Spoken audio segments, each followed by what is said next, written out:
que c'est le même auteur. Oui, Oui. elle s'est dit, il n'y a pas de raison que je continue pas sur cette Absolument. veine-là. Mais là, elle se trompe pas plus qu'elle ne s'était trompée en disant les Françaises ne grossissent pas. Le succès incroyable aux États-Unis, on sait comment font-elles. Pour être Et là, aussi mince. elles vieillissent pas. En tout cas, elles vieillissent moins mal que les Américaines, c'est peut-être ça, et moins charcutées. Ouais, elles vieillissent mieux. Voilà, c'est ça l'idée. Elles vieillissent mieux et plus naturellement.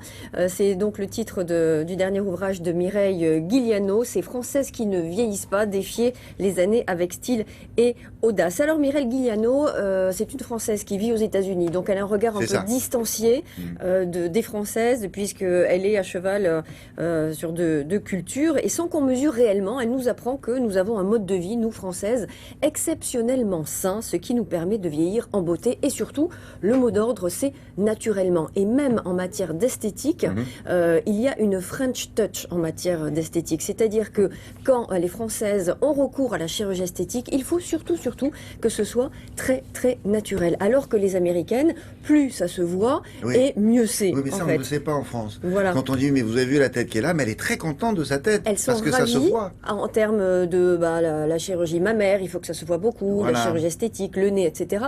Il faut que ce soit un petit peu visible. Alors j'ai demandé à Mireille Guiliano qu'elle revienne sur le sous-titre de l'ouvrage, Défier les années avec style et audace aussi.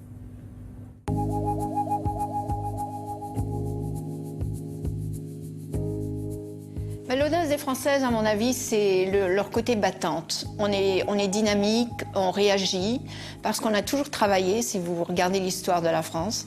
Et donc, on est préparé à ne se pas laisser abattre. Et je crois qu'on accepte la vieillesse d'une façon un peu différente, surtout des cultures jeunes comme l'Amérique et l'Australie.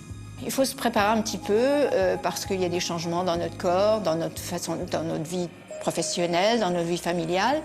Et ce sont des petites choses, hein, c'est pas le retournement total, mais il faut le faire progressivement et c'est mieux de commencer à s'y préparer vers la quarantaine. D'abord, on s'y prépare en mangeant bien. Là aussi, on a un plus, les Françaises, parce qu'on a quand même accès à des produits frais, des marchés. On n'a pas besoin de se compliquer la vie pour faire un bon repas, ça va vite. Mais aussi, manger, bouger, c'est vraiment c'est clé, ça. Et quand je dis bouger, là aussi, on n'a pas besoin de payer pour aller dans un club de gymnastique. On peut faire de la marche. La marche peut changer nos cellules, peut accélérer certaines choses. Il y a aussi la façon dont on mange, ce qu'on mange qui est bon, hein, des choses comme les huîtres, le chocolat, le champagne, le yaourt, tout ça, c'est super bon pour nous. Alors il y a 20-30 ans, on ne savait pas que c'était des antioxydants, que c'était très bon. On en mange presque tous les jours, nous, des yaourts. Donc on a beaucoup d'atouts de notre côté.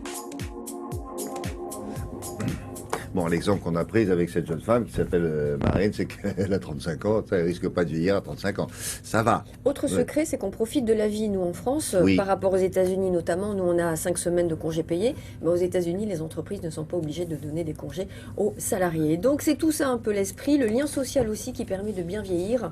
L'esprit français, c'est la solidarité, les associations. Donc, les Français sont très actifs là-dedans. Mais est-ce que aussi. c'est un livre pour les Françaises? Ça, c'est un livre pour les Américaines. C'est un livre pour le monde entier. Merci beaucoup.